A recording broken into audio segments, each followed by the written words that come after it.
और इसके बाद मेरा प्राण शरीर से निकल गए। इसके बाद मैं कहाँ था, कब तक था, मुझे ज्ञात नहीं।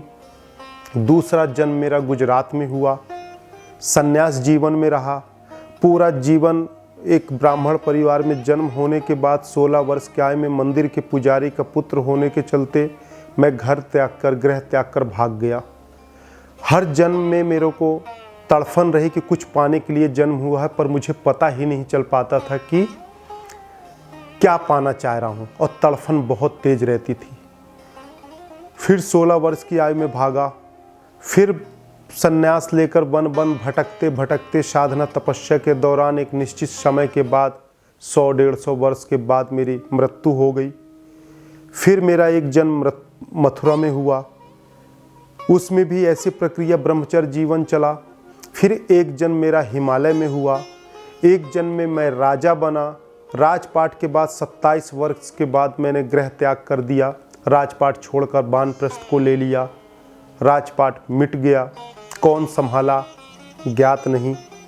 और इतनी विलक्षण विरक्ति, फिर शरीर छोड़ने के बाद कितने जन्म, कितने वर्ष मैं देवलोक में था, स्वर्ग में था कि नरक में था, किसी मृत्युलोक में विचरण करता रहा, यह मुझे उस वक्त तो नहीं दिखा, पर जन्म और शरीर के काया की अवस्था मुझे बिल्कुल दिखा और दिन में दिखा, अनुभव किया। फिर उसके बाद यह मेरा 7वां जन्म हुआ। 7वां जन्म होने के बाद एक जन्म में मैं और इस स्थान तक पहुंचा, पर वह मुहूर्त, वह योग, वह दिन तिथि न होने के कारण मैं लौट गया और मुझे यह दैविक शक्तियाँ प्राप्त नहीं हुई। यह दादा गुरु मुझे नहीं मिले। वह भी इंतजार कर रहे थे, मैं भी करता रहा। यह 7वां जन्म मेरा है। 7वां जन्म का योग बना। 25 मई सन 2000 को 16 वर्ष की आयु में मैं वहाँ से निकला और इस स्थान पर आया, और यह दैविक शक्तियों ने मुझे खींचकर यहाँ तक ले आया। और पिछले जन्मों की साधना, 6 जन्मों की साधना की हुई खंड खंड रूप में जो विद्यमान था इस सौर मंडल में, उसको यह अपने तपस्या के बल से एकाग्र करके मेरे शरीर में समाहित किए। 50,000 साल की अपनी तपस्या दिए, तब कहीं आत्म साक्षात्कार होकर 10 मिनट में कुंडली जागरण के 7 दौर का विस्फोट हुआ। टूटा मस्तिष्क तक, जिसमें मैं अचेत रहा 7 दिन तक, बिना भोजन किए एक कक्ष में केंद्रित रहा। सिंगल शरीर की हड्डी बची, बॉडी रिड्यूस हुआ। 7-8 किलो मेरा शरीर का वजन कम हुआ, और इतना ऊर्जा देने के बाद कहीं आत्म चेतना को बाहर मुख से मैं निकालता हूँ, कभी शस्त्रदल मस्तिष्क से निकालता हूँ, कभी शरीर से निकाल के विखंडन अवस्था में करता हूँ, कभी परकाया प्रवेश की प्रक्रिया को करता हूँ और निकालकर देवलोक गमन में जाता हूँ।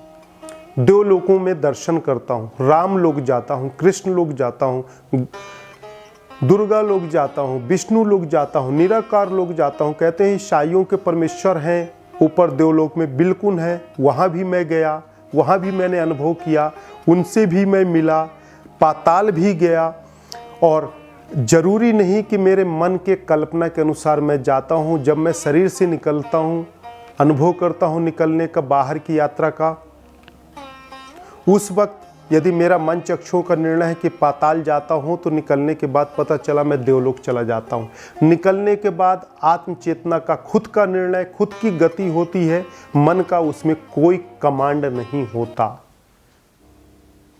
कोई मन की कमांडिंग नहीं होती, कोई विचार नहीं होता।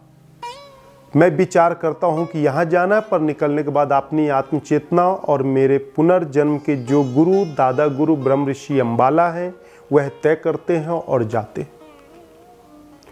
इस तरह से उन्होंने पुनर्जन्म मेरे को पूरा दिखाया। उसके बाद जब मैं लौटा तो मेरा शरीर पागल जैसे, आंसू, 4 धार के आंसू, रोना लगता रहा, मैं पागल हो जाऊं। मुझे इतनी नफरत होने लगी थी इस दुनिया से कि मेरा जन्म क्यों हो गया है। मैं मृत्यु को धारण करना चाहता हूं, मैं इस दुनिया से जाकर उस दुनिया में आनंद में रहना चाहता हूं, मैं तपस्या में रहना चाहता हूं, मैं साधना में रहना चाहता हूं। मुझे इस संसार में नहीं फंसना है, नहीं रहना है।